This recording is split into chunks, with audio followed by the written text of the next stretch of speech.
গোপালকেশম তপ্ত কাঞ্চন গৌরাঙ্গী রাধে বৃন্দাবনেশ্বরী বৃষভানুসুতে দেবী ত্বাং নমামি হরিপ্রিয়ে।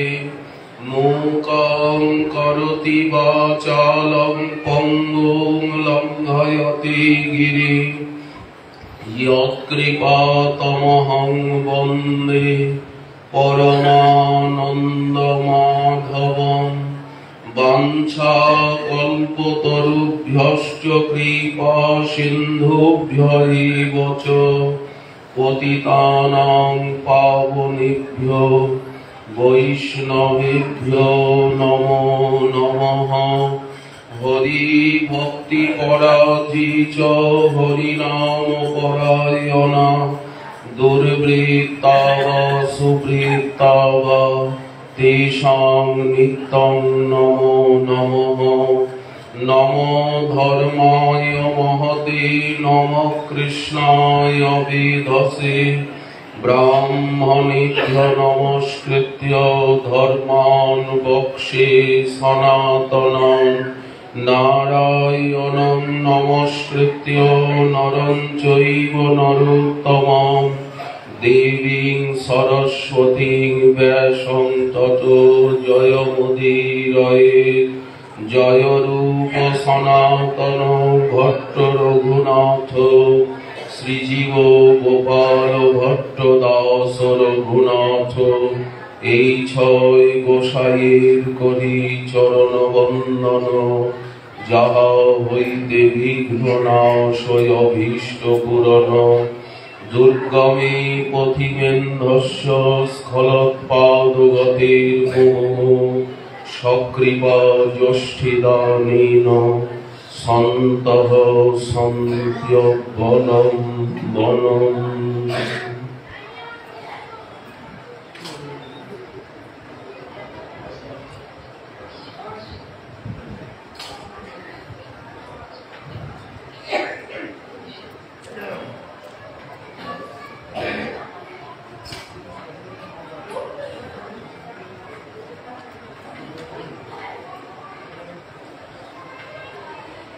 বৃন্দাবনং গোবর্ধনং যমুনা পুলিনানি চ দীক্ষাসিদুত্তমা প্রীতি রাম মাধবয়োর নৃপ। সর্ববেদান্ত সার মহাপুরাণ শ্রী শ্রীমদ্ ভাগবতে দশম স্কন্ধে একাদশ অধ্যায়ে দামবন্ধন লীলার পরবর্তী যে সময়ের লীলাগুলি তার বর্ণনা ভাগবত প্রবক্তা চরণ মহামুনি শ্রীল শুকদেব তিনি মহারাজ পরীক্ষিতের সভায় বর্ণনা করছেন। বৃন্দাবনং গোবর্ধনং যমুনা পুলিনানি চ দীক্ষাসিদুত্তমা প্রীতির রাম মাধবয়োর নৃপঃ। হে নৃপ, হে রাজেন্দ্র, শ্রী বৃন্দাবন গোবর্ধন এবং যমুনা পুলিনকে দেখে রাম এবং মাধব শ্রীকৃষ্ণ তারা পরম প্রীতি লাভ করেছিলেন। প্রকট লীলায় এই প্রথম দেখা রস বৈষ আনন্দ ব্রহ্ম সেই অখিল রসামৃত মূর্তি স্বয়ং ভগবান শ্রীকৃষ্ণ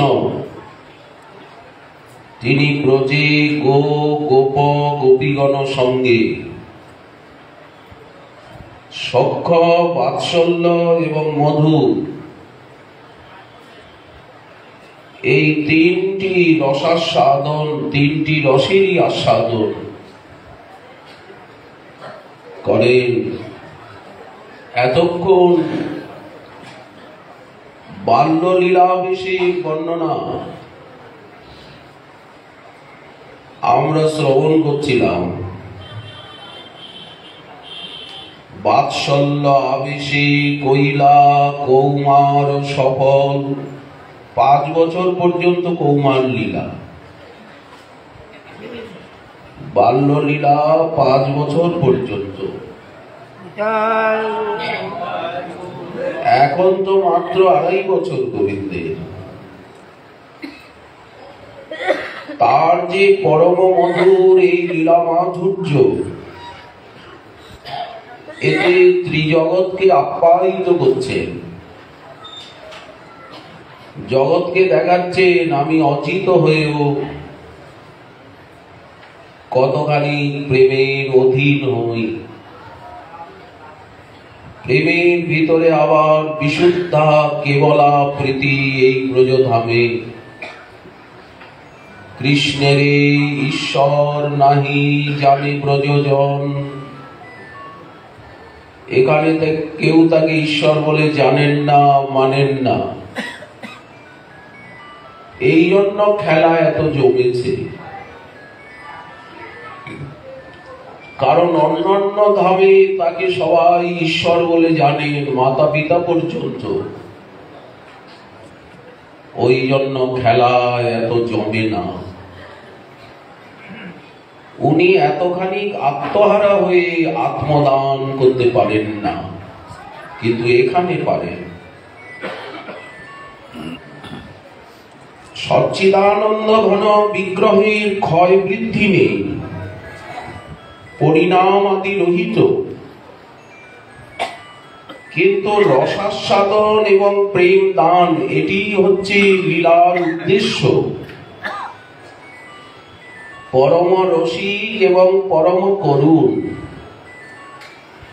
এই জন্য নিত্য নূতন রসাস্বাদনের বাসনা জাগে। আর করুণা বলতে প্রেম দেবেন, সেবা দেবেন, এটাই সবচেয়ে বড় করুণা। ওই জন্য ত্রিবিধ বয়স প্রকাশ পায় তাতে, বাল্য, পৌগণ্য এবং কৈশোর। এই ত্রিবিধ অবস্থাতেই তিনি লীলা করেন। বাৎসল্য রসাস্বাদনে তার কৌমারকাল, সখ্য রসাস্বাদনে পৌগণ্ডকাল, আর মধুর রসাস্বাদনে কৈশোরকাল। নন্দ যশোদার পুত্র রূপে তিনি গোকুলে জন্মগ্রহণ করে দিনে দিনে শশীকলার মতো বৃদ্ধি পেতে পেতে নিত্য নব নব রসের আস্বাদন করে চলেছে। আনন্দ বর্ধন করছেন গোকুলবাসীর এবং মাতা পিতার। তার জন্মের থেকে এই যমলার্জুন ভঙ্গ অবধি এই লীলা গোকুলে। এই যে যমলার্জুন ভঞ্জন অবধি লীলা, এটা কোথায় অনুষ্ঠিত হয়েছে বললেন? গোকুলে। এর পরে যে পৌগণ্ড লীলা গোচারণ এবং রাধাদি গোপ রমণীগণের সঙ্গে রাসাদি কৈশোর লীলা, তার প্রকাশ হয় বৃন্দাবনে বনভূমিতে। বৃহৎ বন বা গোকুল বাল্যলীলার উপযুক্ত স্থান, কিন্তু সেখানে পৌগণ্ড লীলা এবং কৈশোর লীলা প্রকাশ হয় না। শ্রী ভগবান নন্দনন্দন রূপে জন্মগ্রহণ করলেন, আর এই যমলার্জুন ভঞ্জন পর্যন্ত লীলা প্রকাশ করে তাদের আনন্দ বৃদ্ধি করে গোপ গোপীগণের বাৎসল্য প্রেম রস আস্বাদন করলেন। তারপর তার প্রকট লীলা অনুসারে বয়োবৃদ্ধির সঙ্গে সঙ্গে এখন যে গোপবালকগণের সঙ্গে হাস্য লাস্য নৃত্য কীর্তনাদি করার ইচ্ছা প্রকাশ পেল, গোচারণ বৎসচারণ নানা স্থানে বিচরণ, সক্ষরস আস্বাদনের ইচ্ছা তার অন্তরে জাগল। কিন্তু গোকুল বহু জনাকীর্ণ স্থান, সেখানে গোচারণের মতো উপযুক্ত যমুনা পুলিন নেই, এত বিস্তৃত স্থান নেই। গোকুলেও যমুনা আছে, যমুনার পারেই গোকুল, কিন্তু এত বিস্তৃত স্থান নেই যেখানে শ্রীকৃষ্ণ প্রভূত বৎস এবং গাভীগণকে নিয়ে লীলা করবে। এবং গোবর্ধন আদি পর্বত নেই, গোকুলের এই দিকে কিন্তু কোনো পর্বত নেই, লতা কুঞ্জাদি শোভিত বন নেই, কাজেই সেখানে অনন্ত লীলাময়ের সক্ষরসের বহুগণ্য লীলা প্রকাশ হতে পারল না। এই জন্য লীলা শক্তি নন্দাদি গোপগণের অন্তরে একটা অভিনব প্রেরণা জাগালেন। এখানে বাল্যলীলার উপযুক্ত পরিবেশ আছে, গোপপল্লী নন্দভবন, কিন্তু সখ্য লীলার উপযুক্ত পরিবেশ কৈশোর লীলার এখানে নেই। ওই জন্য লীলা শক্তি স্থান পরিবর্তন করতে চান। তারা পৈতৃক বাসস্থানকে ছেড়ে অন্যত্র যাবার জন্য কৃতসংকল্প হলেন। অল্প দিনের মধ্যেই যমলার্জুন ভঞ্জনের পর একদিন প্রাতঃকালে ব্রজবাসী গোপগণ গোপরাজ নন্দীর রাজসভায় সমবেত হয়ে আর এই ব্রজরাজ্যের শুভাশুভ ভালো মন্দ কর্তব্য বিচারে প্রবৃত্ত হলেন। তখন গোপরাজ নন্দের জ্যেষ্ঠ ভ্রাতা ব্রজরাজ্যের মন্ত্রী উপনন্দ মহোদয়, উনি গোপগোষ্ঠীর ভিতরে বয়োবৃদ্ধ এবং দূরদর্শী, সৎ বিবেচক এবং পরম জ্ঞানী বলে প্রসিদ্ধ। যখন সকলে বিচার বিমর্শে প্রবৃত্ত হয়েছে কি করলে ব্রজরাজ্যের কুশল হয়, নন্দাদি গোপগণ বিতর্কাদি করছেন। তারা কেউ কিছু বলছেন, কেউ কিছু বলছেন। সেই সময় বহুদর্শী বৃদ্ধ উপনন্দ সকলকে আহ্বান করে বললেন, গোপগণ, তোমরা এই বৃদ্ধের একটা কথা শোনো। তোমরা যদি প্রকৃতপক্ষে কেউ ব্রজরাজ্যের হিতাচরণ করতে চাও, তাহলে সর্বকর্ম পরিত্যাগ করে প্রথমে এই গোকুল থেকে বাসস্থান উঠিয়ে অন্যত্র নিরাপদ স্থানে আগে স্থাপন করো। যদিও গোকুল আমাদের জন্মস্থান, পিতৃবাসভূমি, তথাপি আত্মরক্ষার জন্য আমাদের এই স্থান পরিত্যাগ দোষাবহ হবে না। বিজ্ঞগণ বলে থাকেন যে আত্মার্থে পৃথিবী ত্বজেৎ, আত্মরক্ষার প্রয়োজন হলে জন্মভূমিকেও পরিত্যাগ করা সামান্য কথা। ইতিহাসে অনেক দৃষ্টান্ত রয়েছে। তোমরা সকলেই মনে করতে পারো যে কৃষ্ণের জন্মের 5-6 দিনের পরের থেকেই ব্রজে অসুর রাক্ষস আদির উৎপাত আরম্ভ হয়েছে এবং তা প্রত্যেকটি বালকের পক্ষেই অহিতকর।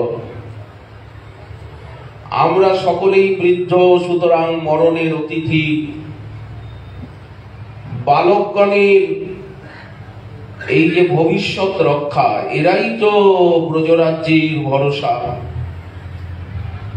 যদি নানাবিধ উৎপাতে আমাদের বালকগণেরই অনিষ্ট হয়, তাহলে আমাদের রাজ্য ধন সমস্তই বৃথা। গোপরাজ নন্দের কোলে ওই যে বালকটি বসে আছে, তখন শ্রীকৃষ্ণকে কোলে নিয়ে গোপরাজ নন্দ রাজসভায় বসেছিলেন। উপনন্দ দেখাচ্ছে ওই যে গোপরাজের কোলে বালকটি বসে আছে। অঙ্গ মাধুর্যে এবং হাস্যাদির ভঙ্গিতে সকলের মনকে হরণ করছে। ওই বালকই তো সমস্ত ব্রজবাসীর প্রাণস্বরূপ, এ কথা বোধ হয় কেউ অস্বীকার করবেন না। কিন্তু এ পর্যন্ত এই বালকের উপর দিয়ে কত বড় বড় বিপদ ঝঞ্ঝাবাত বয়ে গেছে। একবার আপনারা ভেবে দেখুন, ওই বালকের যদি কোনো অনিষ্ট হয়, তাহলে কি ব্রজে কোনো প্রকার মঙ্গল কল্যাণ হতে পারে? পুতনা রাক্ষসীর আগমন থেকে যমলার্জুন ভঞ্জন পর্যন্ত কত কত বিপদের ঝড় তুফান হয়ে গেল।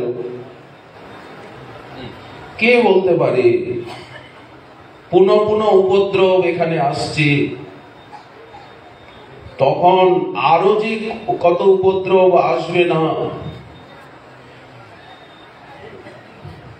এটা কি আমরা বলতে পারি? সুতরাং বিবেচনা করে নন্দনন্দনের রক্ষার জন্য আমরা আমাদের পিতৃপুরুষের অকপট তীব্র ভজনের ফলে নারায়ণের সন্তুষ্টিতে এই সমস্ত আমাদের পিতৃপুরুষের সাধনার ফল আর নারায়ণের কৃপার ফলে আমরা প্রতিবার বেঁচে গেছি। ওই যে পিতৃপুরুষ তীব্র অকপটে ভজন করেছেন, নারায়ণ পরম সন্তুষ্ট আছেন আমাদের উপরে সেই পিতৃপুরুষের ভজনের প্রভাবে। তা না হলে এমন সাংঘাতিক মহা উৎপাত গুলো, এতে অনিষ্টের সৃষ্টি হওয়া এবং আমাদের ব্রজরাজ্য একেবারে উৎসন্নে যাওয়াই স্বাভাবিক ছিল, কিন্তু তা হয়নি। অতএব আমাদের এই বালকগণকে নিয়ে স্থানান্তরিত হওয়া একান্ত কর্তব্য। এইবার আপনারা বিবেচনা করুন, সমবেত গোপগণকে যখন উপানন্দ এই কথা বললেন, তোমরা নিজ নিজ গৃহ এবং গোচারণ স্থান, এই ব্রজমণ্ডলের অন্য কোন স্থানের খবর তোমরা রাখো না, তোমরা খালি গোকুলেরই খবর রাখো। কিন্তু আমি আমার পিতার সঙ্গে ঘুরে ঘুরে আমি ব্রজমণ্ডলের সমস্ত স্থান দেখেছি এবং অবসর মতো এখনো আমি ব্রজমণ্ডলের নানা স্থানে ঘুরে বেড়াই। অতএব গোকুলের থেকে আমাদের এই বাসস্থান উঠিয়ে নিয়ে গিয়ে পুতনার রাক্ষসীর আগমনের পরের থেকেই আমি চিন্তা করেছি এই কথাটা তোমাদেরকে বলবো, যে আমাদের বাসস্থান পরিবর্তন করা দরকার। এই জন্য এখানের থেকে অল্প দূরে সুন্দর বন আছে, তার নাম বৃন্দাবন। বনদেবী বৃন্দা সেই বনের অধিষ্ঠাত্রী, এই জন্য নাম বৃন্দাবন। সেই বনে অনেক সুকমল তৃণপূর্ণ ভূমি রয়েছে, জলাশয়, যমুনার সুবিস্তার পুলিন, গবাদি পশুগণের বিচরণের যথেষ্ট ক্ষেত্র। বহুদিন হতে আমরা এখানে গোকুলে বাস করছি। এই স্থানে সেই রকম পশুগণের ভোজন এবং জলপানের ব্যবস্থা নেই, সেই রকম বৃহৎ সরোবরও নেই, একমাত্র যমুনাই ভরসা। আমাদের অসংখ্য গবাদি পশু, সুতরাং বহু গোপীর বসবাসের এখানে অসুবিধা হচ্ছে। বিশেষত এখানে গোপী তাদের বিস্তীর্ণ ক্ষেত্র না থাকায় অল্প সীমিত স্থানের ভিতরে নিবাস করতে অসুবিধা হচ্ছে। আমরা বৃন্দাবনে গিয়ে বাসস্থান স্থাপন করব। সেখানে গোপ গোপী গবাং সেব্যম, বিশাল সুবিস্তীর্ণ স্থান, সবাই পরমানন্দে সেখানে ভ্রমণ করবে, গোচারণ করবে, খেলাধুলা করবে। তৃণক্ষেত্র, এক স্থান পরিত্যাগ করে আরেক জায়গায় যেতে গেলে ভালো রূপে যেই জায়গায় যাওয়া হবে গন্তব্য স্থান, সেটাকে পরীক্ষা করে দেখা উচিত। তো এই জন্য আমি ভালো করে পরীক্ষা করেছি, বিপদ আশঙ্কা বিহীন বৃন্দাবন। এই অভিপ্রায়ে বলছি, হে গোপবৃন্দ, আমার কথা তোমরা সকলে বিবেচনা করে দেখো, গোকুল পরিত্যাগ করে বৃন্দাবন বাস তোমাদের কাছে কতটা যুক্তিযুক্ত বা সমীচীন বলে মনে হয়। যদি তোমরা মনে করো তাহলে কাল বিলম্ব না করে আজই সেখানে যাওয়ার জন্য সকলে প্রস্তুত হও। আজকে শুভ দিন, এখনই শকটাদি যোজনা করবার এবং গো মহিষাদি গৃহপালিত পশুগণকে আমাদের অগ্রে সেখানে পাঠাবার প্রয়োজন। আগে গাই বাছুর মহিষাদিকে আগে পাঠাতে হবে ওখানে, গো শকটে করে জিনিসপত্র সব ওখানে পাঠাতে হবে। উপনন্দের মুখের বৃত্তান্ত শ্রবণ করে গোপগণের বৃন্দাবন বাসীর বাসনা বলবতী হয়ে গেল। তারা পরম উৎসাহে অক্লান্ত পরিশ্রম সহকারে অল্প সময়ের ভিতরে অসংখ্য গো শকট তারা সব সুসজ্জিত করে ফেললেন জিনিসপত্র দিয়ে। গৃহের যত দ্রব্য ছিল সব শকটে ভরলেন। স্ত্রী বালক বৃদ্ধ সবাইকে গো শকটে আরোহণ করালেন। আগে আগে পুরোহিত বর্গ যাবে, তারপরে শুক্ল ধান্য দধি মাঙ্গলিক দ্রব্য যাবে। আগে কারা যাবেন বলেন? ব্রাহ্মণগণ আগে যাবেন, পুরোহিত মন্ডলী। তারপরে মাঙ্গলিক দ্রব্য দধি আদি ধান্য আদি আগে যাবে। যাত্রা মঙ্গল পাঠ হবে, স্বস্তি বাচন হবে, তারপরে যাত্রা হবে। গোপগণ পরমানন্দে শৃঙ্গা বাজাচ্ছেন, তুর্য ধ্বনি করছেন। শুভক্ষণে নারায়ণের চরণ স্মরণ করে গোকুলবাসী তারা বৃন্দাবন অভিমুখী রওনা দিলেন। সেই সময় গোগণের হাম্বারব, গাভীগুলি আনন্দে আর হাম্বারব করছে। গোপগণ জয়ধ্বনি, সিংহনাদ তুর্যধ্বনি আর গো শকটের ঘটাৎ ঘটাৎ আওয়াজ আর পশুপালকগণের হৈ হৈ রব, ব্রাহ্মণগণের যাত্রা মঙ্গল, স্তুতি পাঠ দিক দিগন্ত প্রতিনাদিত হয়ে উঠল। গোখুরত্থ ধূলি পটলিতে আকাশ সমাচ্ছন্ন হয়ে গেল। এত গোধূলি উঠছে, এত লক্ষ লক্ষ গাভী। পরম সমারোহে তারা নানা বাদ্যযন্ত্র বাজিয়ে গাই বাছুর মহিষ সকলকে নিয়ে পরম সমারোহে পরমানন্দে বৃন্দাবনের পথে অগ্রসর হচ্ছে।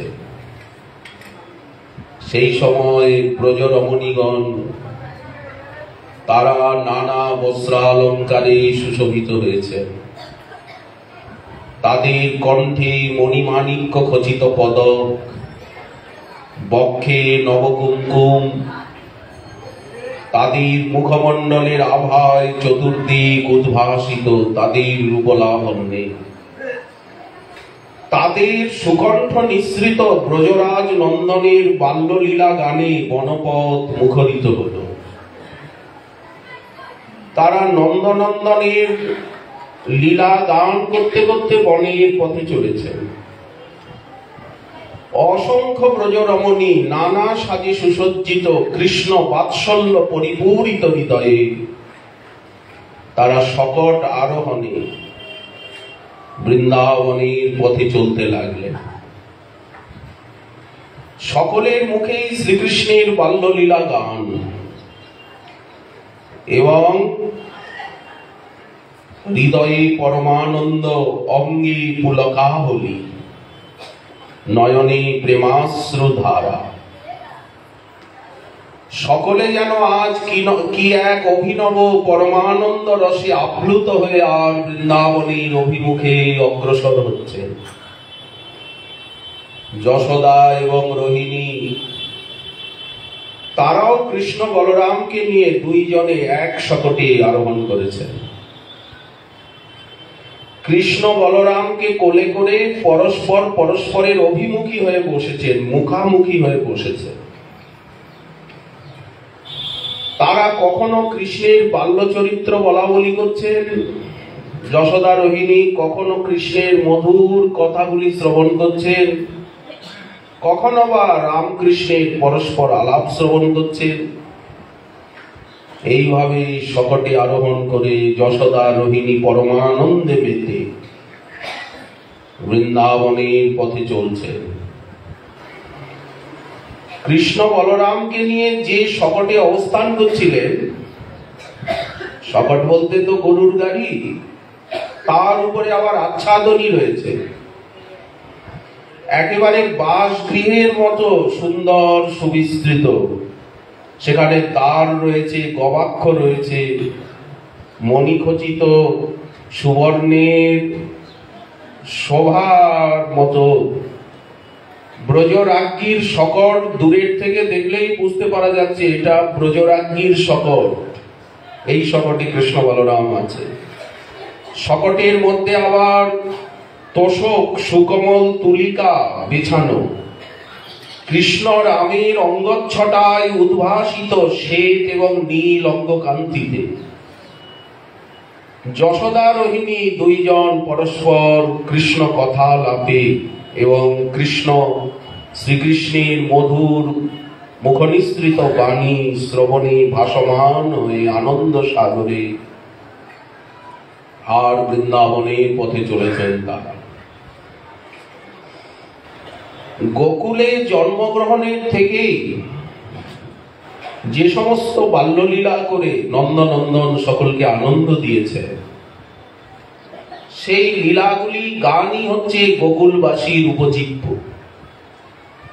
সেইগুলি ছড়াকারে গানের মতো গেঁথেছে তারা, সেইগুলি গান করে। এখন ব্রজরাজ নন্দন যশোদার কোলে বসে আছেন, রোহিণীর কোলে বলরাম, শকট চলছে। যশোদানন্দন দক্ষিণ হস্তাগ্রে যশোদার চিবুক ধারণ করে মুগ্ধ দৃষ্টিতে তার মুখের দিকে চেয়ে বললেন, মাত আমরা কোথায় যাচ্ছি?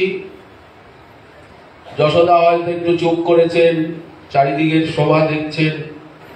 এরকম কত কত লাইন দিয়ে গোশকট চলেছে, গাভীর পাল চলেছে, সব জিনিসপত্র, বাহক, তারপরে রক্ষক, লাঠিয়াল সবাই আছে চলেছেন গান বাজনা করতে করতে।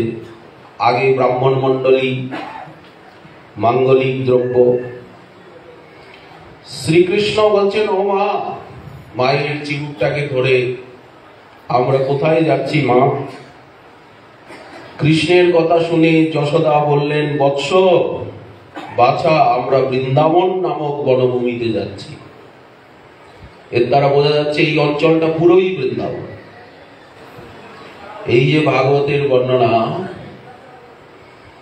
ওই বৃন্দাবন মহারাসস্থলী, বৃন্দাবন তো বটেই, কিন্তু এই অঞ্চলটা পুরোই বৃন্দাবন। পঞ্চযোজনাত্মকম বনম মে দেহরূপকম। আমরা বৃন্দাবন ভূমিতে যাচ্ছি। মা, আমরা কবে বাড়ি ফিরে আসব? যশোদা বললেন, বাপ, বাড়ি তো আমাদের সঙ্গে সঙ্গেই বৃন্দাবনে যাচ্ছে। আমরা তো সব বাড়িঘর তুলে নিয়েই বৃন্দাবনে যাচ্ছি। ওই দেখো তোমার দাদা বলাই, মা রোহিণী, ওই দেখো দূরবর্তী শকটে তোমার পিতা নন্দ, এবং অসংখ্য শকট দেখছো, তাতে শ্রীরাম, সুদাম, সুবলাদি তোমার সখারা আছে, যারা তোমাকে প্রত্যহ নবনীত খাওয়ায়। সেই ব্রজ রমণীগণ ওই ওই ওই ওই শকটগুলিতে সবাই আছে। আর ওই যে আগের শকট দেখছো, ওতে তোমার সমস্ত খেলার সামগ্রী রয়েছে, তোমার যত খেলনা। ওই দেখো আগে আগে গলায় ঘন্টা বাজিয়ে বাজিয়ে নৃত্য করতে করতে গোবৎসরা চলেছে। গোবৎসের পালগুলো আগে আছে, গাভীর সাথে সাথে ওদের গলায় ঘন্টাগুলো বাজছে, ওরা নৃত্য করতে করতে চলেছে।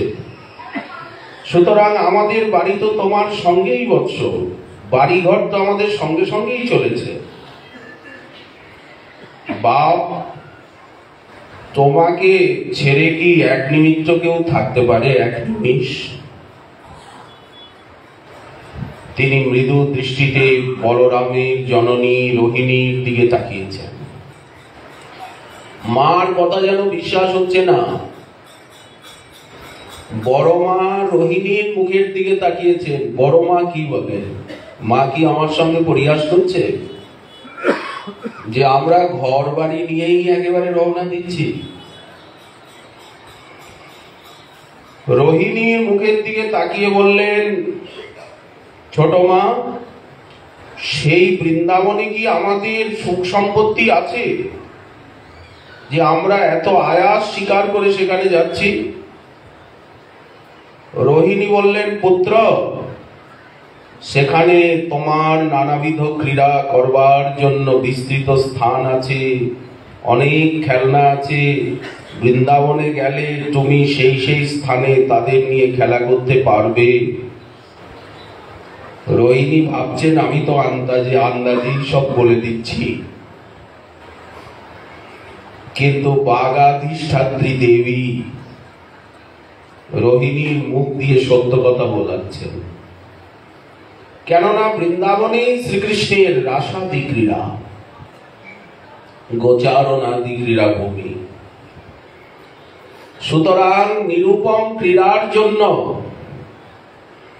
সেখানে মহাভাবের পুত্তলিকা গোপীগণ আছেন। রোহিণীর মুখ দিয়ে বাগাধিষ্ঠাত্রী দেবী বলাচ্ছে যে তুমি ওখানে অনেক সুন্দর সুন্দর খেলনা পাবে, অনেক খেলতে পারবে, খেলার জায়গা। বলদেব জননীর মুখে বৃন্দাবনের কথা শুনে সেখানে ক্রীড়া স্থান, ক্রীড়া পুত্তলিকা আছে জেনে কৃষ্ণ আনন্দিত হলেন। সকৃষ্ণ নয়নে বনের বৃক্ষরাজি এবং পশু পক্ষীর দিকে দৃষ্টিপাত করছেন কৃষ্ণ। তার নয়নভঙ্গি দেখে মনে হচ্ছে কোনোদিন যেন এই বন এবং বৃক্ষগুলি উনি দেখেন, যেন এই বৃক্ষগুলি চির অপরিচিত। কৌতূহলাক্রান্ত হয়ে জননীকে নানাবিধ প্রশ্ন করছেন, মাও উত্তর দিচ্ছেন। অশ্বত্থ বৃক্ষ দেখে আশ্চর্যান্বিত হলেন। দেখছেন সারি সারি বড় বড় অশ্বত্থ গাছ, বায়ু বেগে বিচলিত হচ্ছে, অশ্বত্থের পাতাগুলো, গগনস্পর্শী বৃক্ষগণ দাঁড়িয়ে আছে। মা, ওদের নাম কি? যশোদা বললেন, অশ্বত্থ বৃক্ষ।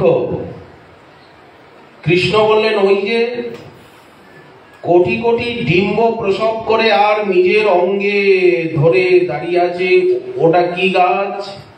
যশোদা বললেন, বাবা, ওর নাম ডুমুর গাছ, ডুম্বুর, উদুম্ব। কৃষ্ণ বললেন, মা, এই যে ঘন জটাচ্ছন্ন মূর্তিতে দাঁড়িয়ে আছে, এত জটা দেখছি, ওই বৃক্ষ কি? বাপ, ওর নাম বটবৃক্ষ। এই রকম বৃন্দাবনের গমন পথে শ্রীকৃষ্ণ জিজ্ঞাসা করছেন, মা উত্তর দিতে দিতে হয়রান। সকল লোকের কর্ণে পীযূষ ধারা বর্ষিত হচ্ছে। এই প্রকারে যশোদা এবং রোহিণীর সঙ্গে নানাবিধ মুগ্ধ আলাপ করতে করতে ব্রজরাজ নন্দন বনের পথে শকটে আরোহণ করে এগিয়ে যাচ্ছে। নিবিড় বনভূমি, অসংখ্য ময়ূর নৃত্য করছে। ব্রজরাজ নন্দন পরম মুক্ত হয়ে যশোদাকে জিজ্ঞাসা করলেন, মা, ওই দেখো, ওই দেখো, চিত্র বিচিত্র পুচ্ছ বিস্তার করে এই কি পাখি নাচছে মা?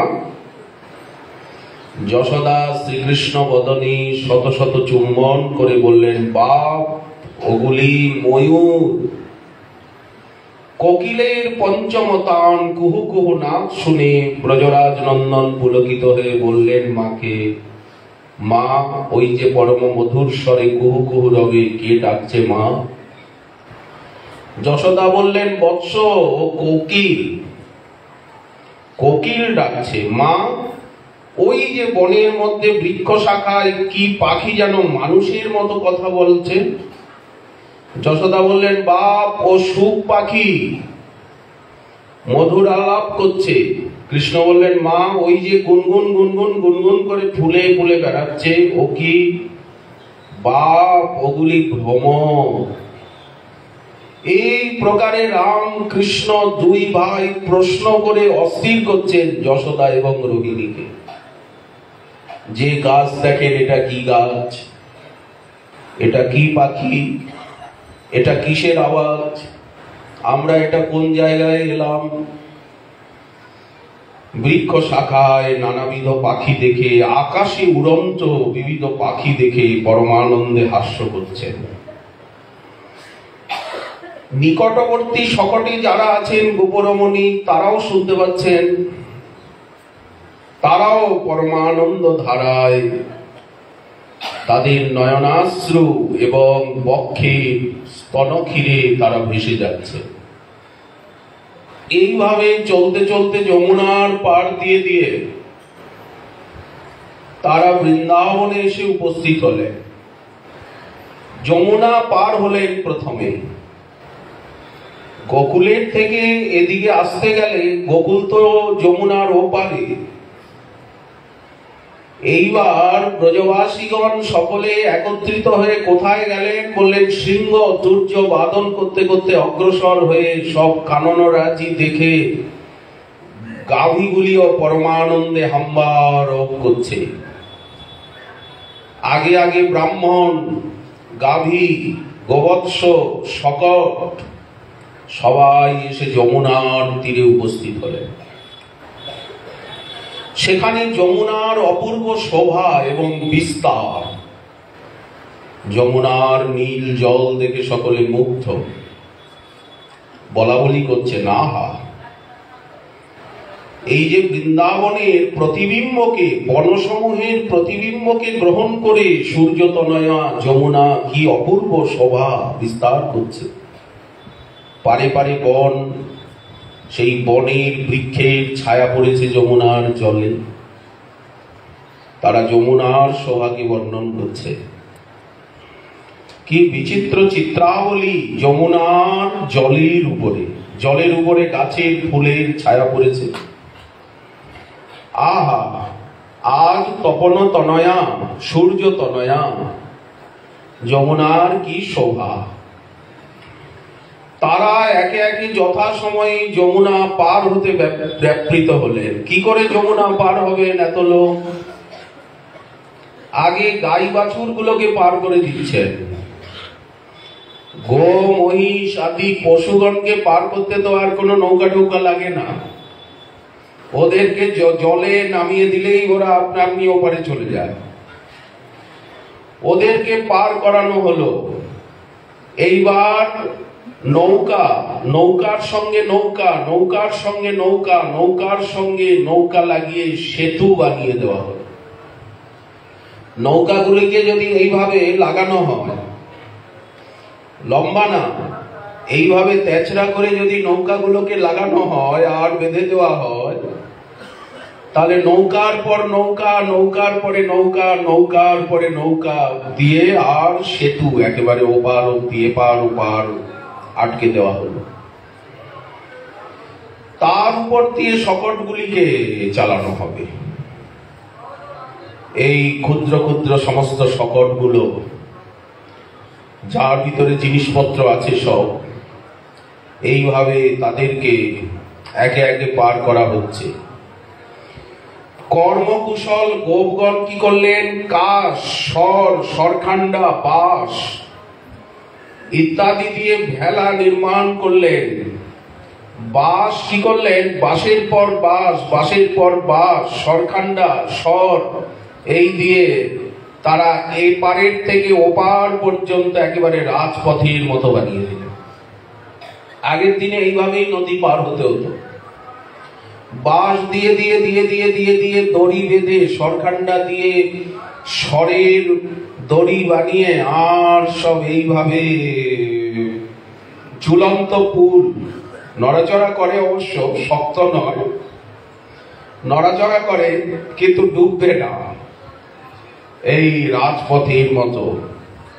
তখন যমুনার দুই পার সংলগ্ন হয়ে গেল।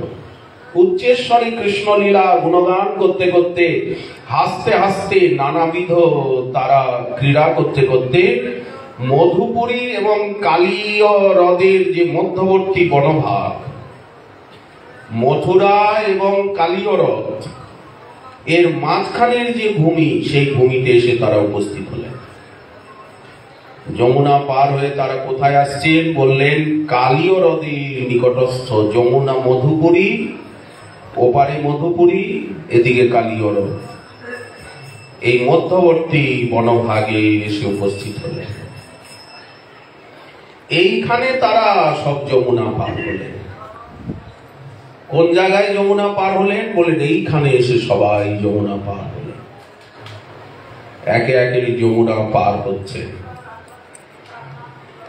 এই কোন পথ দিয়ে তারা আসছেন, সেই পথেরও একটা সুন্দর বর্ণনা গোপাল চম্পুতে জীব গোস্বামী পাদ দিয়েছেন। যেমন উদ্ধব যখন আসছেন, কোন পথ দিয়ে আসছেন?